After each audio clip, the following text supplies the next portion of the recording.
Hendricks with the Black Sheep Reports. Now today we're going to be talking about Rand Paul for president. Now no way do I think Rand Paul is going to be a white knight who alone is going to save America. You're not going to hear that in this video.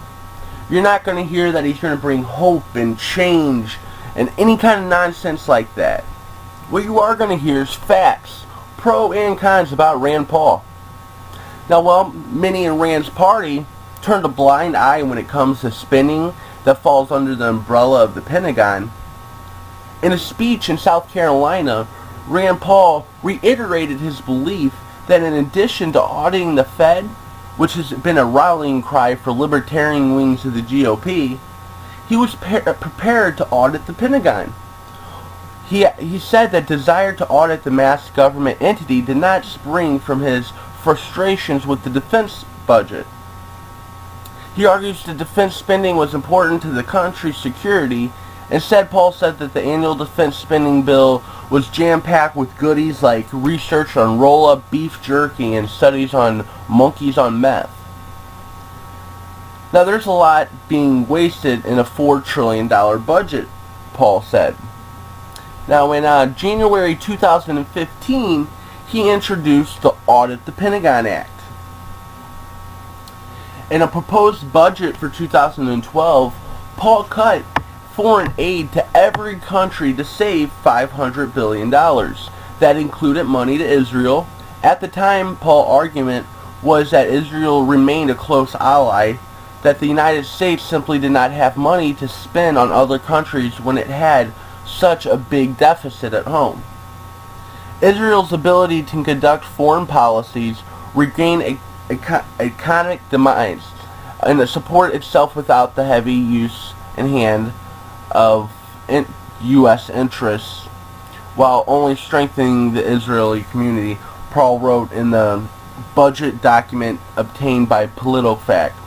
Now, he clarified that while he someday wants to eradicate all foreign aid, in the short term he still supports its allies like Israel. Now, something I do disagree with Rand Paul, he also introduced the Stand With Israel Act of 2015, which would prohibit the United States from giving assistance, loans, guarantees, and debt relief to the Palestinian authorities. It also promised that the United States would not engage war with Israel. Now, Rand Paul did do a 12-hour filibuster holding that nomination of a CIA director, John Brennan, over a simple question. Does the United States have the authority to kill American citizens on U.S. soil with a drone? Now, I'm going to show you a clip here at the end of a Fox News with its fear-mongering bullshit, of course, had something to say about Rand Paul running for president. Well, the analyst starts off by saying that the best candidate for president is a Jeb Bush or a Scott Walker. Now, that's a lot of bullshit to start off with. Do we really need more warmongering Christians in there? Do we really need another Bush in office? But the bullshit doesn't stop there. He says that Rand Paul has to prove that he will nuke a Muslim country. Then he backtracks saying that, I'm not saying we need a nuke in a Muslim country, but, Rand Paul needs to prove that he will if he needs to. Now, how completely crazy is that? The utter fear porn. Where does Fox find these nut jobs at? Like, is there an interview process? Hey, welcome to Fox News. Do you hate other religions? And want to wipe out whole nations on a map and kill thousands of innocent people with nukes? Okay, great. Welcome to Fox. You'll be on at 7 p.m. Like, what the fuck is wrong with this channel? This has been James Hendricks with the Black Sheep Reports. Check us out on Facebook. Our page is Media on 9/11. Thank you.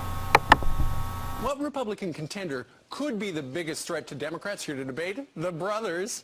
We got Brad Woodhouse, the president of American Bridge, Hillary fundraiser, and Dallas Woodhouse, the founder of Carolina Rising. Good morning to both of you. Good morning, sir. All right, Dallas, let's start with you. Which of the Republicans so far are worrying Democrats the most, do you think?